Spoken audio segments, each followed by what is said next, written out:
Welcome to the Emotional Balance Sheet Podcast, your guide to help you manage life, money, and multiples. Each episode, host Paul Fenner, Tama Capital's president and founder, and the proud parent of 4 amazing children, including 1 set of triplets, will provide insights on successfully sustaining an active lifestyle, career, and family through comprehensive wealth management strategies, financial education, and lifestyle planning, specific to parents raising twins, triplets, and more. Learn more, subscribe to the show, or connect with Paul at tamacapital.com. This podcast is for informational purposes only and should not be relied upon for investment decisions. Clients of TAMA may retain positions in the securities discussed in this podcast. What if you found yourself 20 years ahead of a curve that no one saw coming? Could you imagine what working remotely full-time was 20 years ago? This is precisely where Kim Shepard was at the turn of 2000. A common theme with this podcast is discussing both the challenges and opportunities that life transitions can bring. Kim found herself in the middle of a life and career transition from being in broadcast journalism to business owner of a virtual recruiting business. Kim and I dive deep into 3 essential elements that make working remote possible: effective communication that is disciplined, clearly identifying key performance indicators, and trust that you will get the job done. Please enjoy my conversation with Kim Shepard. So Kim, why don't you give our audience a little bit of background about who you are and this virtual company that you started before virtual was the thing it is now during COVID. Before remote was virtual. Right. Or virtual was remote, exactly, yeah. Well, I kind of have an odd background in that, some people can't keep a job. I can't seem to keep a career. So I'm classically trained as a journalist and was a television reporter for 11 years. And then decided to take a little break and became the worldwide director of entertainment for Club Med. And then decided to get a job in corporate America and decided to become a recruiter to find myself a job in corporate America because I knew nothing about it, because I was on Yahoo when I was a reporter, I was like, Mikey will do it. Mikey will do anything, let's go hang gliding, skydiving, so Kim will do it. And so I entered the profession of recruitment and realized that, in my opinion, it was screwed up. It was structured wrong. The fees were too high. The process was inherently slowed down because of the big fees. Nobody was doing high volume recruitment. So I decided to create a company with my partner, Jay Barnett, that does recruitment right for the right amount of money. So we ended up hiring about 95 stay-at-home moms.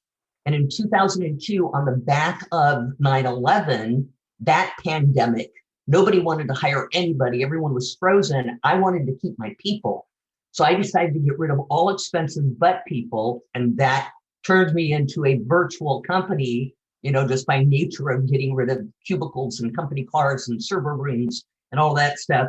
So back then there was barely Google. There was nowhere to go to find out what were other people doing. And so I was pretty much on my own, but got to dip into my old broadcaster, put my broadcaster hat on and figure out the story.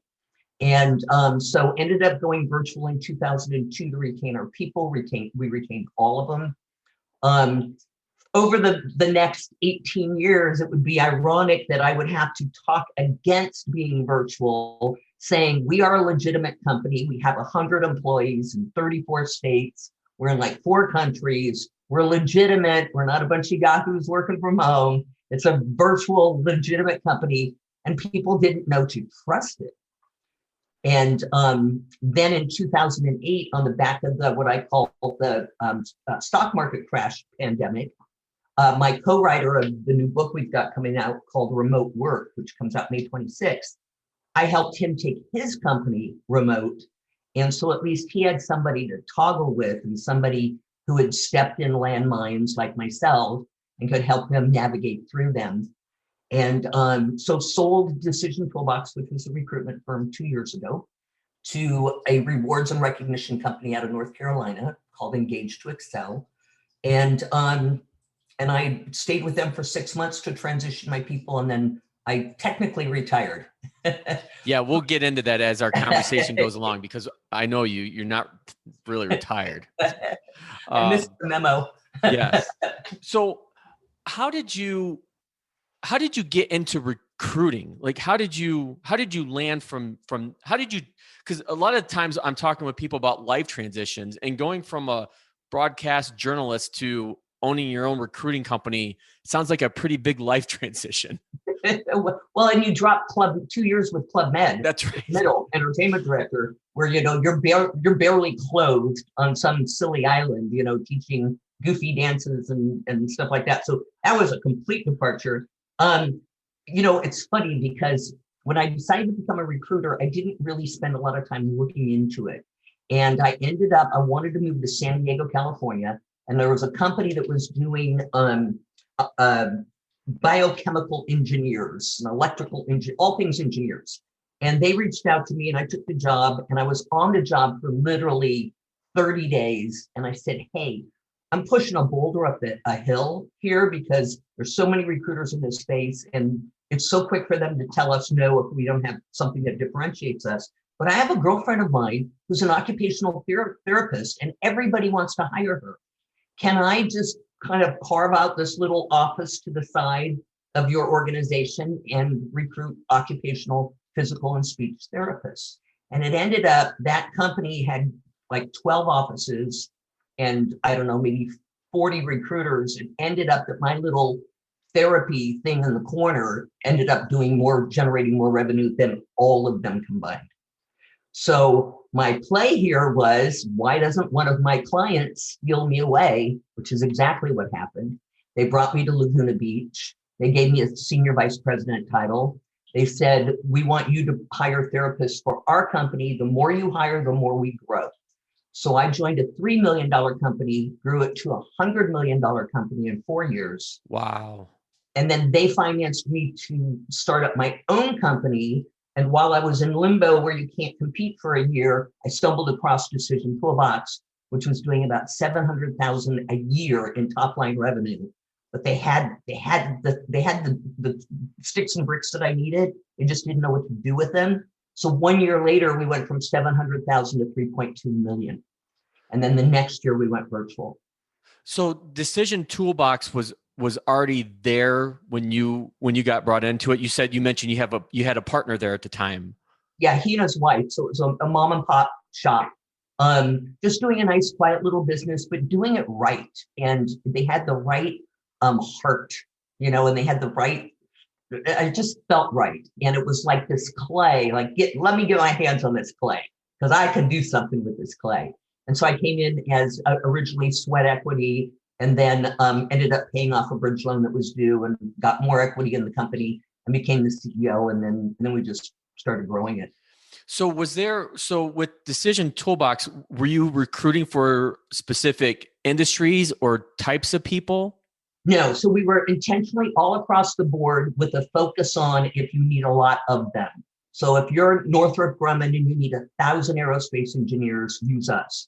If you're the 99-cent store chain and you need 300 cashiers, use us. So we would just get that machine rolling. And, we were using stay-at-home moms, many of them making six figures, and which worked great with a virtual model, because we had our key performance indicators set up strongly so that I know what you're doing. I don't care when you're doing it. I don't care how you're doing it. I don't care what you're wearing when you do it. I don't care if you're changing babies' diapers when you just get it done. And they did. And they were very appreciative of the compensation that was included.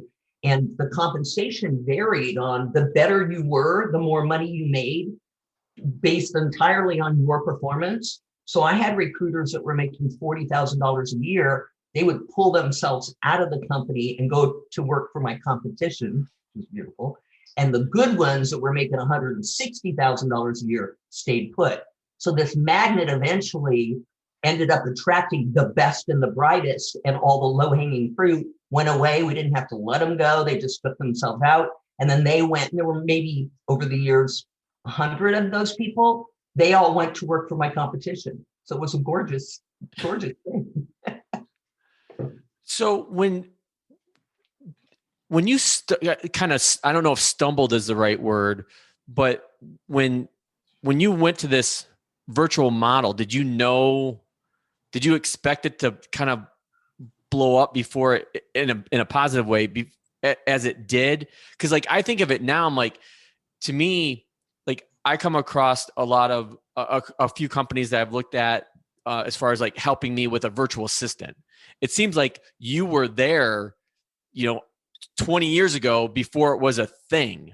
Right, right. No, I had no idea if it would work. I did it with, teeth and claws, hanging onto a stick, just hoping that at the time I had 37 people. I wanted to keep all 37. That was my goal. What can I strip away? I brought in an outside consultant that said, in order to do this, there's 21 things that you need to do on this list. And they were all painful.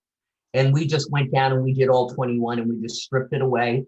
And we kind of bumped along for maybe 6 months. We kind of had on Wednesdays, let's all get together. And then people wanted to move to other locations. And then I would find talent in, Atlanta.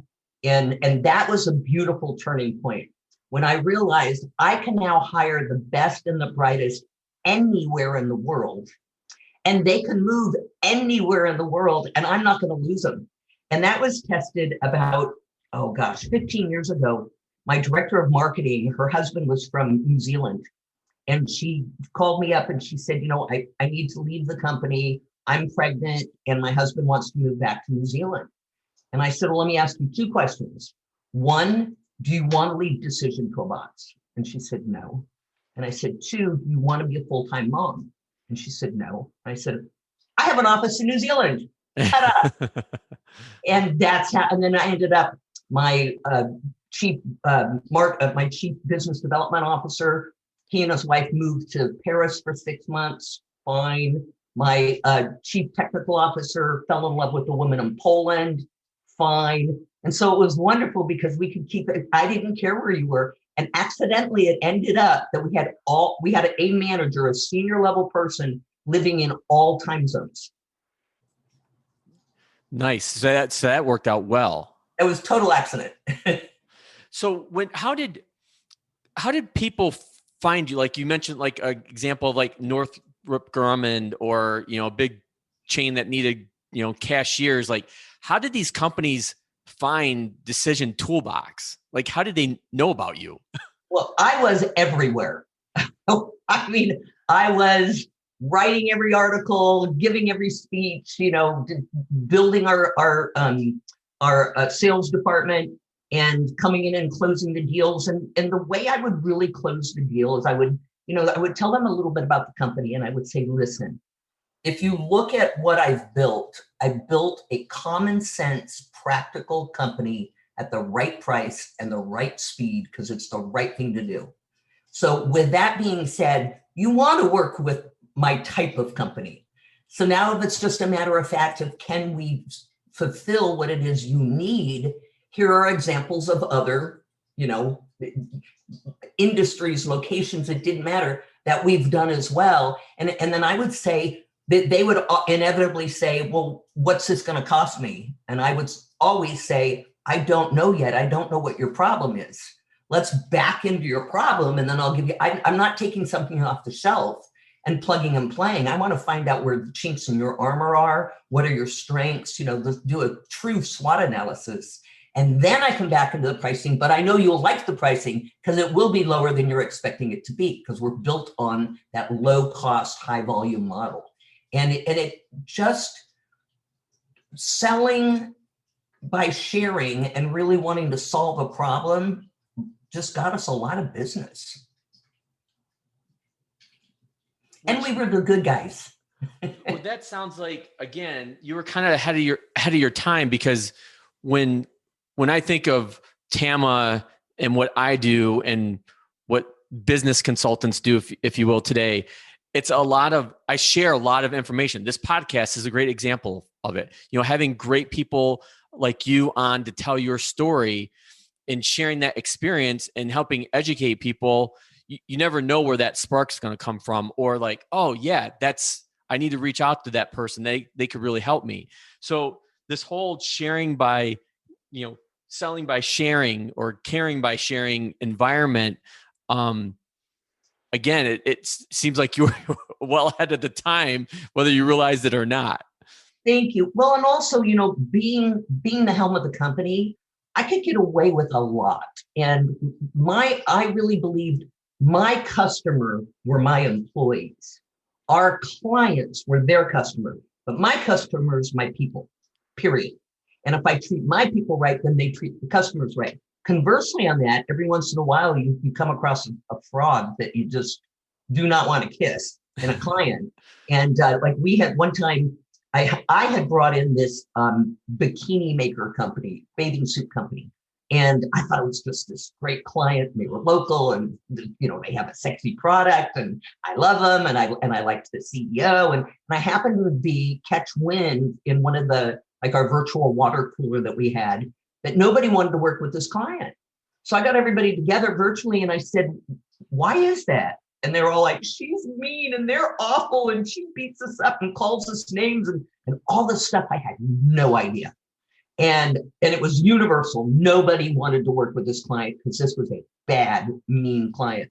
So I called the CEO up, a woman, and I went and I met with her. And now with that, the rose-colored glasses are off and I'm really looking at her, I'm seeing, oh, you possibly have a lot of B potential in you. And so I said to her, and once I got wind of that, I said, do you watch the television show Survivor? And she says, yes, I've seen it. And I said, well, then you're aware of the Survivor Immunity Challenge where we vote someone off the island. We have decided to vote you off our island. And she's like, are you firing me as a client? I said, I absolutely am. You're mean to my people. I don't want to work with you anymore. And she goes, I owe you whatever it was, $136,000. You'll never see a penny of that. And I said, well, I own a recruitment company. And if you don't pay, you won't have any employees on Monday. Because I can place them with nicer people. And she wrote the check and had me sign a document that I wouldn't touch her people. And I mean, we could have gutted her company. So anyway, so the point is, you have to be brave enough to fire the icky ones. I don't want my people dealing with somebody that's mean to them. So let me circle back on one thing that you kind of touched on before about doing recruiting the right way. Because, I work with a lot of people that are in career transition, and I know this is not the type of recruiting that you do, but one of the things that people often get frustrated about that are in transition and dealing with recruiters is, they don't call back. They're not very timely. The job might not be as what it's, sketched out to be. Talk to us about things that you've seen and how you've readdressed those when it comes to recruiting and helping people. How it should be, like helping people, generally getting them in the right spot that's good for them and for the company. Yeah. So the first thing that we would always do is we would write a really expanded job description on the position with what it's like to work in the company, the culture, if it was printed, it would be 7-8 pages long of real stuff, not, ability to speak at an elevated level and gets well along with others, but like real, what the job really is and what they really want from you, what you can expect from them. And then we would encourage when interviews were set up, first of all, everybody had to be touched every 24 hours in some way. We're not proceeding with you, or you're still in the queue. We'll get it, but they had to be touched every 24 hours in some way, even if it's a text, it's an email, whatever, so that they know exactly where they're at. Then we give them real information on the position, and then we encourage them during the interview process to ask questions, because we say, it is a me Inc. world. You are a commodity. You're selecting this job just like they're selecting you. So go into it like you're doing a job interview on them. And we would encourage that. And it was that exchange of real information back and forth, which it should be, that set everything up in a really good way to begin with, because now we're building trust. We're building two-way communication. We're making it okay for the candidate to ask, the hiring manager, what they want to be when they grow up. What does your career path look like? It was opening up. So when a hire was actually made, that form of communication was already established, which put our candidate and our client in a better seat right out of the gate. And then we would work with the client every step of the way on the onboarding of that candidate. Like, it was never okay if I hire you and you're going to start with me 2 weeks from today, you will already have all that healthcare information sent to you electronically, filled out at your leisure, sent back to me, because I'm not going to waste your first day of work doing stupid paperwork.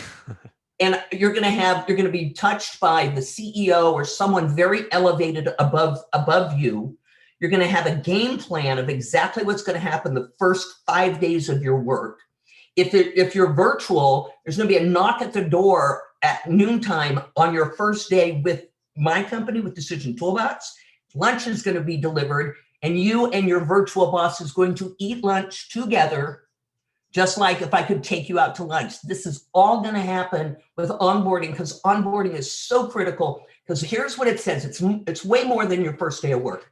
The way I onboarded my people is I sent them all 2 weeks. We hire them before they start. Their internet's up, their phone's up, they have business cards sent to them. They would get a fortune cookie from me about the size of a football, with this little fortune that came out that said, "We predict a bright future for you at Decision Toolbox." Now, why was it so big? Because I didn't want them to eat it. I wanted it to sit on their desk and remind them how cool this thing was. And so then, by me having their first 5 days heavily structured, and lunch coming, and they're eating with their boss, and all of this stuff, and a question and answer period designed within the context of the first day of work, and all of that stuff, it says to the candidate, I respect your time, so day one, you respect my time. Because what usually happens, and it's unfortunate, is I start a new job with you, and I'm lost and in the weeds for the first week. Nothing really happened. The first day I filled out HR paperwork. The second day I found where the restroom and the pencils are kept, and and so what that says from the company is, I don't respect your time, and I don't expect you to respect mine. Yeah, I think especially like in a virtual setting, you talk about like that 1 week not being very productive. It would be even worse from a virtual standpoint, because what are you doing, like, without any direction or guidance? Right, exactly. But with a remote platform, it's really cool, because all it does is it doesn't take any more out of you. If so many hiring authorities, they hire you, and then on day one, it's like, you know what, we meant to get your internet up, but the IT's working on it, and the phone line, like, probably by tomorrow lunchtime, that'll be up. Your business cards are ordered. You'll get those in about 2 weeks. Here's some paperwork, and da-da-da-da. You have to do all this stuff anyway. It's not like it's more work. So why not do it before they start work and make yourself look really, really good, and set the parameters of the work ethic that you expect from that employee? So let's start pivoting into, I think, topics that are going to reflect your new book that I want to get into. But let's just start with, now that we're in this more virtual work world, and I see it with my wife Teresa, is how the forms of communication change working remotely versus working in person. Can you kind of elaborate on that, as far as what people need to know, what should they be aware of, given that they're not, face to face with somebody like they're used to, and maybe it's a Zoom like we're doing right now. We can see each other, and how that those communication styles can vary, and how to be, I guess, prepared for the change. Sure. Okay, so actually, you hit the nail on the head. The whole thing with effective virtual remote operations is communication. And you set out clear communication, and you have to be anal on this topic, where if you start a meeting at 11 o'clock, it does not start at 11:01. It starts at 11. And if it is to end at 11:45, it does not end at 11:46. You must be disciplined. So your forms of, and you have to determine which kinds of meetings are the most appropriate. The thing that we've gotten into with Zoom that's a bit of a trap is what could happen with a phone call. We automatically Zoom now because we Zoom, because that's what we do. And that's what we do. But we don't stop to think, is Zoom the most effective method for this particular call? And the reason I say that, it's just like the sticks and bricks operation where time is wasted, where I go stand in your front door and I'm like, how was your weekend? And it's great to have that, but then I go stand in the next door and pretty soon my work day, I'm an hour and a half in, I'm getting my coffee and I went to the water cooler and somebody had a new hairdo and isn't that cool? And we fall into that same trap with Zoom, where if you and I needed a 10-minute phone call and we just did a phone call, it would only be 10 minutes long. If we did a Zoom call, I'm going to comment on your jacket and your haircut and, I like that background you've got going on. And we're going to make small talk. And that 10-minute call is going to end up being 25 minutes long.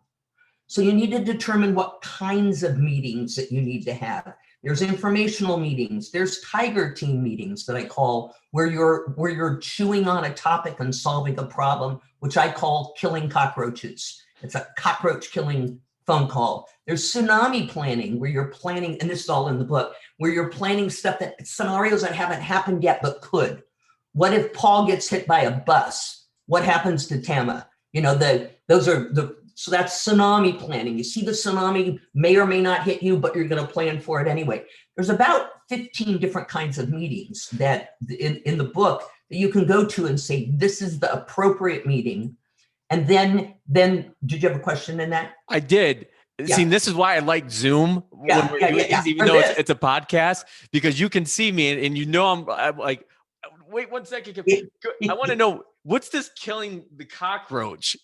Okay. So in recruitment, I would have my team put in pods, virtual pods of 3 or 4 people, and they intentionally were in different geographies, specializing in different things. I didn't want them to be clustered because they all happen to recruit nurses, or recruit IT. I would put an IT recruiter with a sales recruiter with maybe someone from my IT team or whatever. And their job, they would get together on a pod call. It was a bonding experience. And back then it was Skype before we had Zoom. And they would come together and someone would say, I've got a cockroach. And a cockroach in the recruiting would be a position I just can't fill. I'm doing everything right. I've scrambled my brain. I cannot get this position filled. And the other cockroach hunters would come in and go, did you try this? How about that? One time I did this and that happened. And all of a sudden they help kill your cockroach. And we all have cockroaches. That is awesome. And they would have to start the pod call so that they wouldn't blow 8 minutes of cockroach time. They all had to chant. And I swear to God, they had to chant. We are here to kill a cockroach. And that's how the meeting started. We are here to kill a cockroach. And how did you come up with that? I don't know. I don't know. I've got a lot of them. They call them Kimisms. Okay. So we've talked a little bit about communication and how that, I think the key there, as I noted, as I just jotted down, to be effective, you have to be disciplined, because you can lose that discipline whether you were in the office or doing these Zooms, which could be a phone call. And I've read that before in a number of pieces. But when should people be concerned about performance and how they are valued when they're working remotely? Okay, so that is the second leg of the stool. The first is communication, and the second is performance indicators. So you have to clearly determine what you want from your person, that team, that department, whatever it is. Clearly focus on what it is, and then set key performance indicators, KPIs, that those people need to set. And it's so important. It's a two-way street. Your remote workers need to know exactly what they're marching towards and why. And the leader has to know exactly when to celebrate their success by looking at the performance that's expected. Not how they got there, but that they did get there. So it's really important that you set your KPIs. What happens when like the manager doesn't know and the employee's just kind of, for lack of a better term, wallowing. Yeah. Then that's what you're going to get back. And you're going to attract C players and have a nice day. And I don't really care about you. Sorry. Okay. I'm focused, and I don't mean to be so, I'm focused on the companies that want to do the right thing for the right reasons, that, you know, that they go, oh my God, the more disciplined I am, the more disciplined they are, the more clarity I have on when you are successful, the more successful you're going to be. And then the third stool, the third leg of that stool is trust. So you put the right communication tools in place, you have clear delineation of what's expected of you, and then you trust that they're going to get there. And that's when we've all heard the saying, hire slowly and fire quickly. And that's what you have to do. Put all of your trust in them until you can't, and then cut them. But don't dole the trust out, not in a remote environment, because you're not seeing what they're doing. You're just seeing what they're producing, right? And that's the playing field we're on now. So you need to trust them explicitly until they prove you wrong. You know, you have decades of experience, you know, doing this now, and I'm sure you've read research. You know, I try to keep up on this as well. Are people that work remote more effective, more productive? Productive is the word I wanted to use. Are they more productive versus somebody that's, you know, in an office type environment?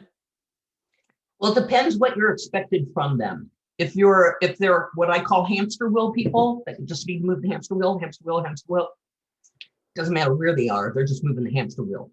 If they're, you know, there's a whole bunch of people. If you're making wine, you need to be in the vineyard. If you're making jets, you need to be in the hangar, right? But if you're making internet, you can be anywhere. You know, and so I want to touch on something that I'm answering your question in kind of a circular way. I hire Jedis. What's a Jedi? You and I are Jedis. Anybody that logged onto this podcast, they don't have to. They did. They are probably a Jedi. I like Jedi instead of a player, because a player means you were really good at your last job or your current job. Doesn't tell me you're a Jedi. Doesn't tell me if I put you over there, if I put a Jedi over there, they're going to make it happen. If I put an A play over there, they could become a C player. I don't know. Jedis were Jedis at age 5, age 12, age 22, age 32. Jedis are Jedis. If I hire a Jedi and I don't have the productivity nailed, or I slough off on my communication, or I display something that's not completely trustworthy, a Jedi is going to correct me. And then when you have a team of Jedis, it's a beautiful thing. And there's a gazillion Jedis. So to answer your question about who works well in a remote environment, Jedis do. And if your company is not prepared to have a strong remote element for your Jedis, your competition's going to get them. Yeah, I agree with you on that. I won't name the company, but back in my corporate career, I tried to be really proactive with allowing people to work from home. And it didn't sit well with the C-level management team that I worked with. But I took an angle where, okay, I've got a third of my people that are working moms. I've got a third of my people that have like an hour commute into this office.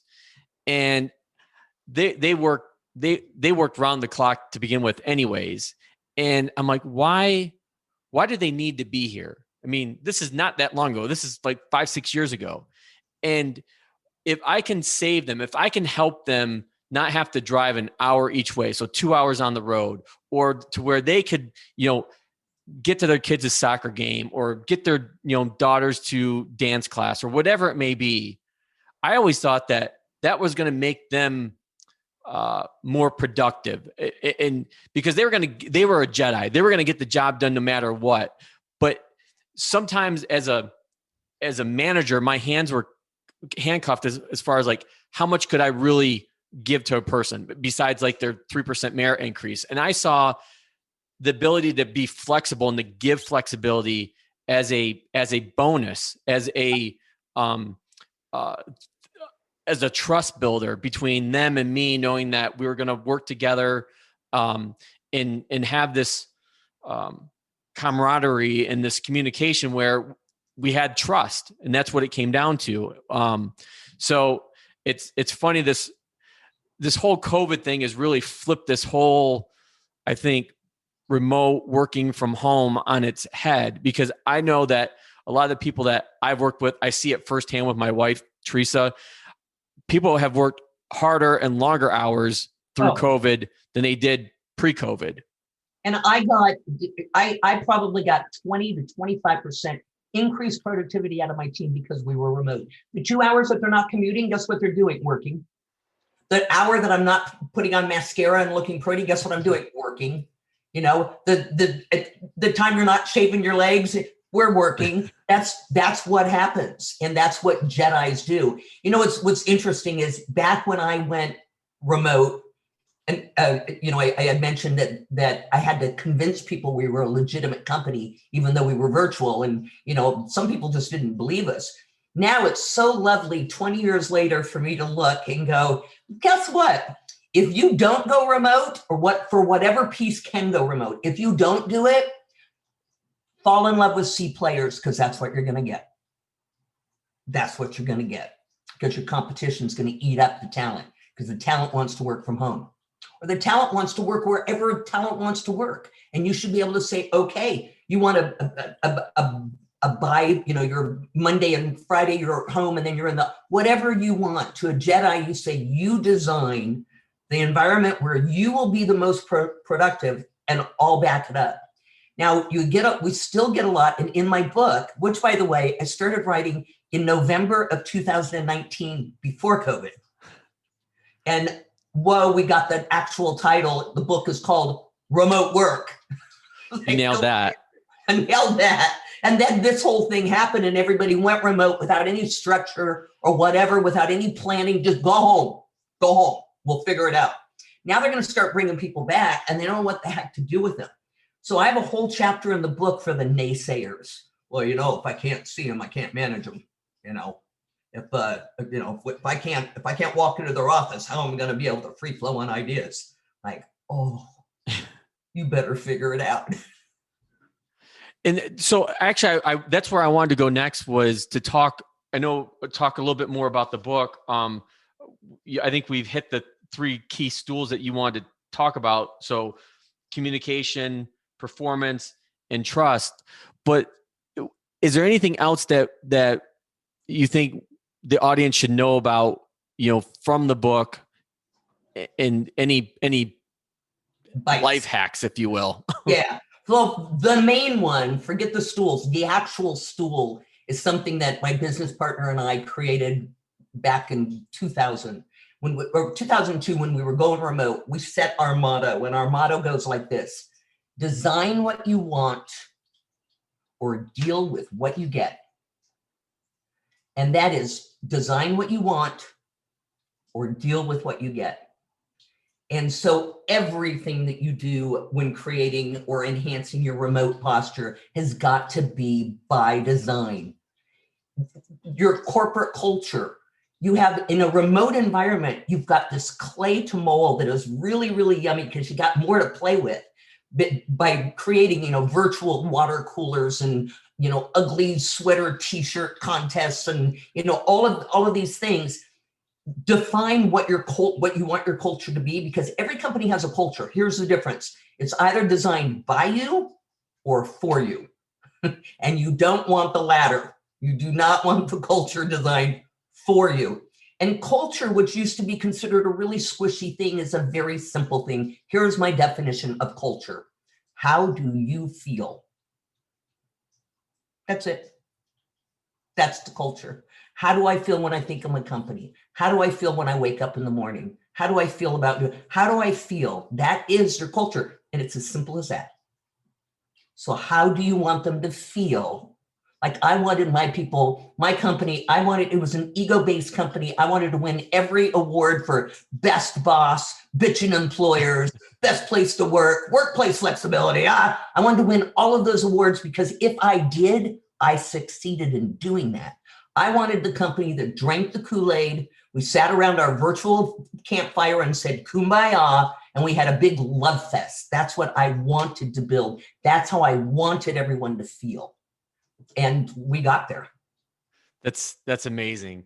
So I know I only have you for a finite amount of time. So I want to at least say the book, it's called Remote Work by Kim Shepard and Chris Dyer, right? Is that how you say Chris's last name? Yep. Okay. And so when does that come out? May 26th. Okay. And where's the best place to get that? Is that like on, Amazon or? Okay. Yeah. So we'll put a link to that in our show notes. And then Kim, what's the best way for people to reach out to you? I know you're big on LinkedIn, like I am as well, but is that usually a good source for people to reach out to you? They can go LinkedIn or they can go right to my email address. Okay. Which is? It's Kim at Kim-Shepard, SHEPHERD.com. Okay. And I'll put that in the show notes as well. So I've kind of primed you for this last question, which is one that I ask all my guests. You're a little different because you don't have kids. And a lot of this podcast has turned out to be more life planning than wealth planning. But spoiler alert, there's going to be a new series on that's a little bit more focused on wealth planning. But the closing question I have for all my guests is, what is the thing that you like most about being a parent? And I know that you don't have kids, but I do know that you are a very proud aunt. So What is the best thing about being an aunt? Well, you know what? This is going to sound a little trite, but I have taught my 2 nieces and my nephew, 19, 22, and 25 years old, to fundamentally and always design what they want so they don't deal with what they get. And that is the best advice, other than teaching them all how to eat sushi at age 6. That's the best advice I can give them. Well, Kim, I think that's a perfect way to wrap up our conversation. Again, the book is called Remote Work. We'll put a link to it in our show notes. I think it'd definitely be worth everybody's time to check that out and to check out Kim's work. Definitely a pioneer in the field of remote working for sure. So Kim, I can't thank you enough for being on the Emotional Balance Sheet podcast today. Oh, thank you so much. I had a blast. Thank you for listening to this episode of the Emotional Balance Sheet podcast. Please visit tamacapital.com to subscribe to this podcast or to connect with certified financial planner and registered investment advisor Paul Fenner of Tama Capital. And please join us again next time on the Emotional Balance Sheet podcast.